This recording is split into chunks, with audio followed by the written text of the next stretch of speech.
in love ka na. Laging masaya kahit na may problema.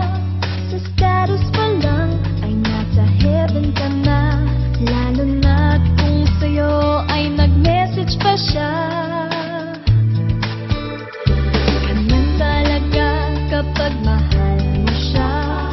Sa gabi naghihintay kung tatawagan ka. Ngunit kung hindi ay matulog ka na. At baka sakaling mapanaginipan mo pa. Ganyan talaga pag tinamaan ka. Ang bawat araw ay gumaganda. At kahit nag-iisa,